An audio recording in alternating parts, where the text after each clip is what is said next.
get all of our men together. Yeah, no, it's not that different. What you see is a 3-pounder field cannon. 3-pounder, not because the cannon weighs 3 pounds, but the ball that goes in it weighs 3 pounds. About the size of a billiard ball. This type of cannon is also called a grasshopper. Called that because it can be carried around the field fairly easily. 2 poles put in through the rings on the side, 6 men, 3 can carry that cannon. It also can be pointed and maneuvered by 1 man by picking up the ring on the back. I can also load this with a linen bag full of musket balls, 35 to 50 musket balls. Goes down in front of the powder, and when that's fired, you've got this huge shotgun across the field of men. What you want to do when you're using your cannon is try to take out as much as you can before the battle actually starts, where you've committed your men into the field. But the enemy is out there and you know where to find them and hit them with the cannon. Okay, to fire this cannon, let's go through all the steps, gentlemen. The first man has got the worm. The worm is a corkscrew on top of the rod. He's going to put that down the barrel. Turn the corkscrew so that he finds anything that may be burning at the bottom of the barrel from the last shot. The powder is going into the cannon with inside a linen sack. If I put the bag of muskets, balls, it's going down a linen sack. If there's anything left burning before the next shot, well, as soon as they put powder in, the cannon's going to explode. It's going to go off. So we've got to make sure the cannon is absolutely nothing burning down in the barrel. So the next step, this man has a sponge, it's sheep wool, wrapped around the ramrod. It goes in. Did you hear the pop? That wet sheepskin, first of all, extinguishes with water anything that still may be burning. This back man here has his thumb over the touch hole of the cannon, the hole that you're going to fire through. By holding his thumb over the hole, when that sheepskin goes down, it creates a vacuum. Nothing burns in a vacuum. So another safety measure to take out anything that may be burning. Now the cannon is ready to fire. So the next man is called up. The next man is called the powder monkey. He's the one who brings the gunpowder and the cannonball. Bring forth the cartridge. He brings the cannon cartridge up. Oops, wrong side. Come around this way. Oops, come around the back. He hands the cartridge to this man. Do not actually put it in. Okay. He inspects it. Make sure that it's proper. He shows it to the man with the ramrod.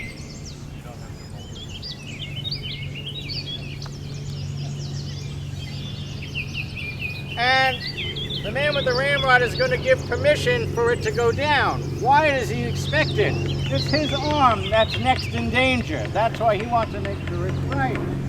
So the cartridge is put into the barrel and the order is given, ram the charge.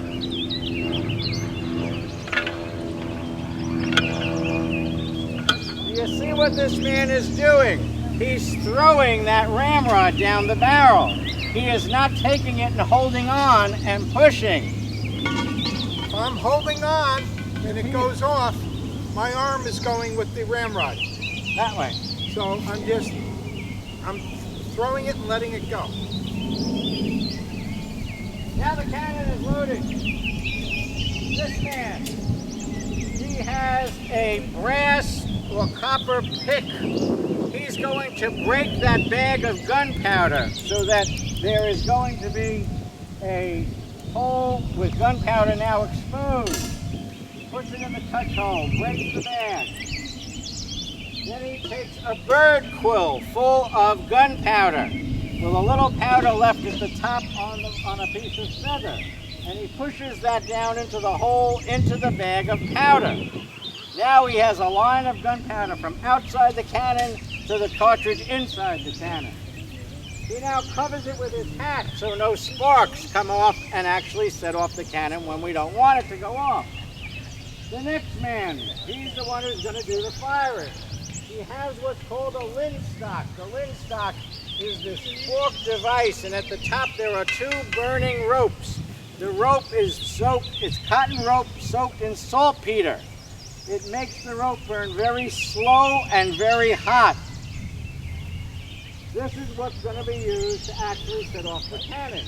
And the next command is given, make ready to fire. And he puts this rope up to the top, to the middle of the barrel. And then when the command is give fire, he slides down to the quill and boom! Okay. Those of you who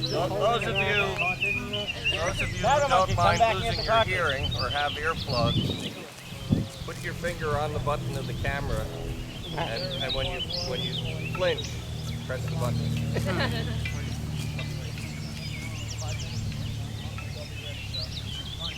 I know. Okay. Are we ready, gentlemen? Almost. Militia! Worm the piece! Sponge the piece!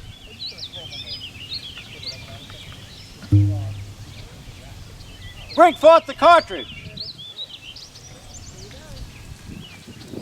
If we don't hear that pop, the man in the back is not doing his job, and the penalty for that is whipping. 10 lashes on his bare back. Inflict the charge. Charge the piece. Ram the charge.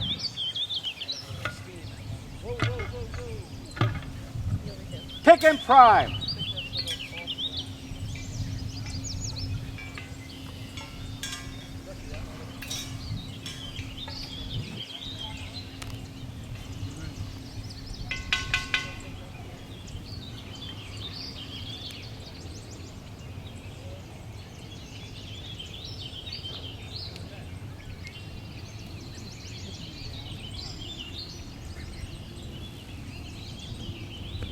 Okay. Make ready to give fire. Fire! So.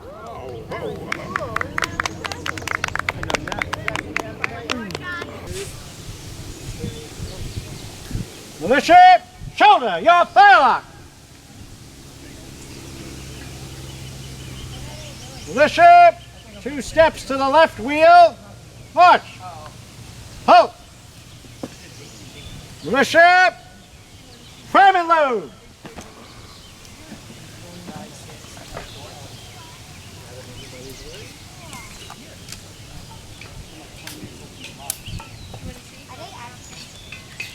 They have been trained, they know, they hear prime and load, they know exactly the steps to take, what to do to load their muskets. When each is fully loaded, they bring their musket back to their shoulder, indicating to the commander that they are ready to fire.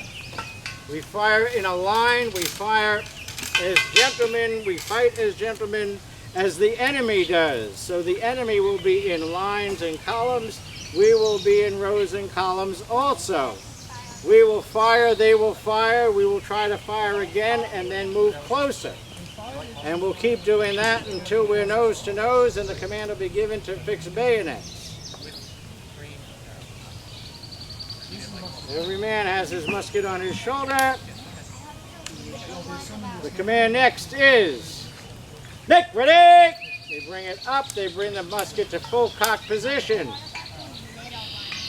Present! Point at the enemy. Fire! Fire out.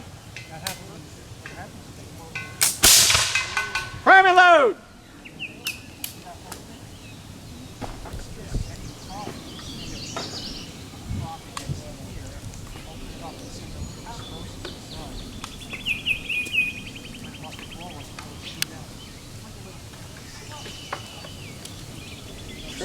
well-trained man should be able to load that musket in 10 seconds. Most will do it in 20 seconds. Doesn't really matter, as long as they are ready to fire. When I give the command, it doesn't really matter if they're slower or not, as long as they're not beyond that 20 seconds. Because none of those men are going to fire unless they hear the order. Pick, ready!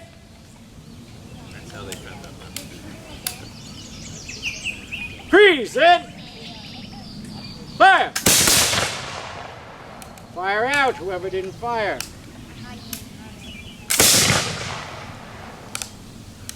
If it's hot and humid, if it's raining, if it's snowing, if it's wet out and damp out, these do not fire.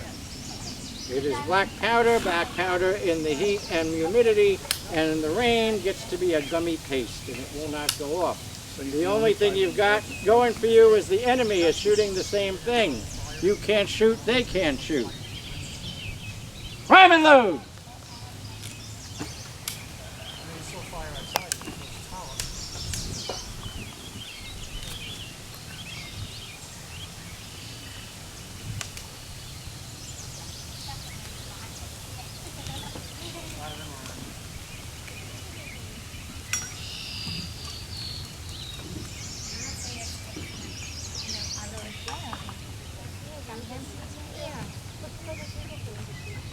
Yeah, the powder doesn't flow today. You see on the line right now are 2 rifles and 2 muskets. After this next shot, I'm going to explain the difference. Pick, ready! Freeze it! Fire! Very good, gentlemen. Gentlemen, take your ease. I need 1 musket and 1 rifle that's actually been going off. I have a rifle. I need a musket. You know what? Okay. You notice that there was no command aim. The command aim does not come until once Stuyvesant comes to Valley Forge, goes to Washington and says, "I've watched your men drill. We understand that the English command to point at the enemy is present, but these men are not even looking at what they're shooting at. I'm going to introduce the command aim." And from that point on, it became make ready, take aim, and fire. My dad wasn't that nice. Why aren't they looking? Most men have a smoothbore musket. Smoothbore musket has no grooves down the barrel. Like a shotgun. Okay? It's just smooth. His rifle has a groove that cut in a spiral all the way Place down. your finger in there, you'll feel it. Oh yeah. Oh yeah. The technology came to this country at the beginning of the 1700s with German immigrant gunsmiths who lived in Lancaster, Pennsylvania. You've heard the expression Pennsylvania Deutsch or Dutch? It means Pennsylvania Deutsch. German immigrants. And they brought the technology. So they're making rifles. You can buy a rifle, you can have a rifle. A rifle is going to be more expensive than a smoothbore. At home you may have a smoothbore Fowler to go bird shooting, or you may have a rifle. But on the military field, here's the problem with a rifle. I say 10-20 seconds to load this, 1 minute and plus to load that. You've got to get the ball in, patched. It's very tight because of the grooves. It's got to catch the grooves or it doesn't work. You're not going to get the spiral. So now you put your ramrod in and you push and you push. Literally, your hands shake with the ramrod and you hope it does not break as it goes down. Okay. 1 minute. If it does, then you've got a big club.